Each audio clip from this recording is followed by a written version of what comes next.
The most surprising background of someone you thought you knew, Part 4. I worked with an older man who was retired from the military, and I knew he had been in Vietnam. Very professional and friendly, and it turns out he knew a younger guy who had been in the Special Forces community. I asked him if he had heard the name, and yes, it turned out my quiet friend had earned a Silver Star rescuing downed pilots and had been under fire for hours. I never mentioned that I knew. I just continued to be very friendly with him every day. Every now and then, my dad drops some detail about his life that completely makes me reconsider him. Apparently, my dad was briefly the sugar baby of the wealthy daughter of a corrupt government official in Mexico City in the 1980s. Another time, he worked at a nuclear power plant and was given a broken dosimeter and was exposed to an unknown amount of radiation. There's a girl at my university who wrote a lot of papers on suicidology and suicide prevention. She even presented at a conference. Then she took a medical leave for a year, and we found out it was from a failed suicide attempt. Now she's back. That's sad and extremely ironic. I made a friend when I went to a state university. When I asked where he was from, he originally said Jordan, a small town in our state, but they moved to another city. That summer, I shared an apartment with him, and his wallet got stolen. I came home and found him talking to his dad in a language I didn't recognize. I was so confused. Turns out he was from Jordan, not the town, and he was speaking Arabic. Janitor at my workplace. Quiet but friendly guy. Turns out he has a master's degree in physics, verified, and is a pastor, also verified, who had spent time as a Special Forces operator with the military, confirmed. He does this job because, I quote, "It's quiet and I really don't need much money. I'm a research and development chemist with a master's degree. This guy can talk about the subject with me and hold his own quite well. Very few people can do this at my workplace. Never judge a book by its cover or job title." My friend grew up thinking he was a quarter Korean and 3/4 Caucasian through his mom, who was half Korean and half Caucasian. He did a DNA test and realized he didn't have Korean DNA. Turns out his mom, who for over 50 years of her life thought she had an Asian mom and a white dad, was actually the result of an affair his dad had with another white woman. His dad, my friend's grandfather, had already passed away by then, but his mom had always had a suspicion. This really transformed the family dynamic going forward. His mom had always looked mixed and struggled with that identity crisis, and this definitely didn't help. I just recently found out that I'm the guy with the surprising story. I recently told someone a story about my life, and they made sure to tell me it was a crazy scenario. I had never thought about it because it's just my life. Here's my story. I was raised by a single mother. My dad was an alcoholic and was never really around. However, he stayed in the neighborhood, so I would bump into him occasionally, but it was more like bumping into an old friend. My mom is paranoid schizophrenic. She didn't start hearing voices until she was about 40 years old. Doctors say it was triggered by menopause. Anyway, when I was about 17 or 18, we had an intervention for my dad. He checked into rehab the next day. He did a 90-day program and came out. Then I started noticing him more at home. Fast forward a few months, my parents are getting married. I'm 18 and my parents are getting married. My dad more than made up for lost time. I love him to death and would do anything for his kids. My mom still struggles with her illness, but she's a great mom and grandma to my 2 kids. My parents have been married for about 12 years now.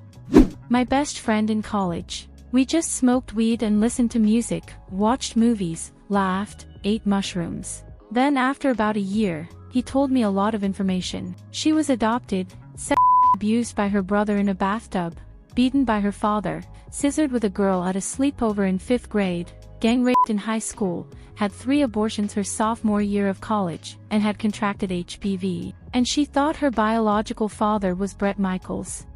My best friends, 2 of them. I am a woman and they are both men. They didn't get along with each other and they weren't friends, but they were my best friends. I lost my mom to cancer and my grandmother. Then I was diagnosed with cancer and they both said horrible things. One said I hope you die and the other said all you do is talk about cancer, cancer, cancer, cancer, and he hung up on me. I didn't talk about the cancer because I knew he didn't like to talk about emotional or empathetic topics, so I didn't talk to him about my health problems. They were my best friends for over 30 years, but it turns out I never really knew them. Time tells, as my grandmother would say, and it surely is. I will never talk to those guys again because they are miserable and heartless to say that to anyone, let alone your best friend. After that, I don't trust many people. Also, my uncle died. And now I go back to my hometown to take care of my things and take my brother to a mental hospital. All the friends I had come to visit my house stole everything from me. I mean everything, even my plunger. They were lifelong acquaintances. Basically everyone I know has surprised me. And when you're really depressed and need a friend, that's when you really surprise yourself. I could go on, but these are just a few. In Japan, heart surgeon, the number one, steady hand. One day, the Yakuza boss needed a new heart. I did the operation, but, mistake. The Yakuza boss died. The Yakuza were very angry. I hid on a fishing boat and came to America. No English, no food, no money. Daryl gave me a job. Now I have a house, an American car, and a new woman. Daryl saved my life. My big secret, I killed the Yakuza boss on purpose. I'm a good surgeon, the best. There's a bar at the end of the block in the neighborhood my wife and I are gentrifying. The owner is an affable, intelligent man of African American descent in his 60s. He lives out of town and comes a few days a week to hang out. We seem to get along, and I'm always happy to run into him and chat about current topics. In the 80s, when he was dealing substances, he formed an association with a police officer who agreed to protect him for $10,000 a month. Eventually things went sour, and the owner testified against the cop. Others have since told me two things I don't know if they're true or not. That once, when he was shot at, he used his companion as a human shield and she died, and that he made a lot of money taking out life insurance policies on his dealers. Other experiences have shown me he has a very different set of moral values than mine. We're still friendly.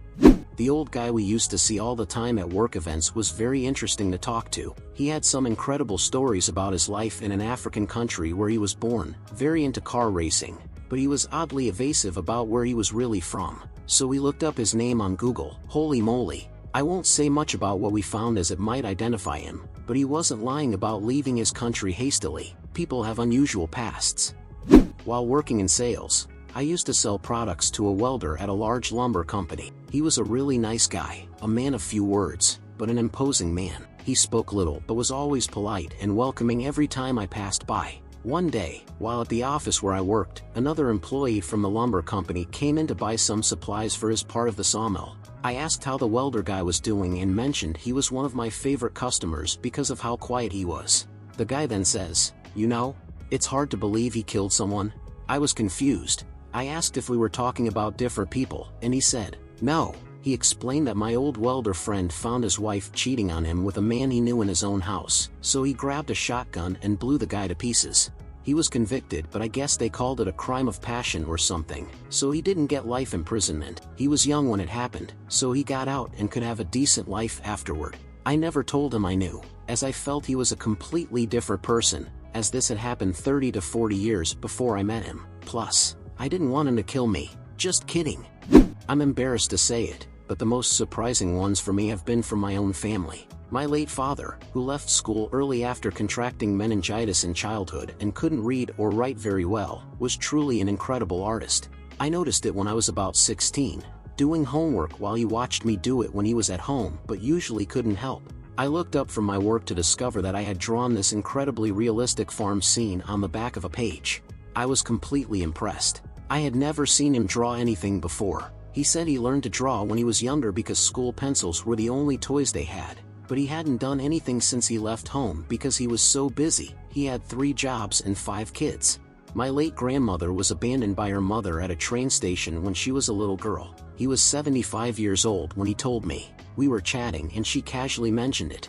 I asked her why she never told anyone about her life and she said she didn't think anyone would find it interesting. And then, a few years ago, I discovered that my art-loving, extremely introverted aunt had liked being a pilot and had used her first paychecks to pay for lessons, but eventually gave it up because it was too expensive. She dropped out of school at 16 years old and worked in a factory. Simple things, but when you don't expect it, they surprise you and touch your heart.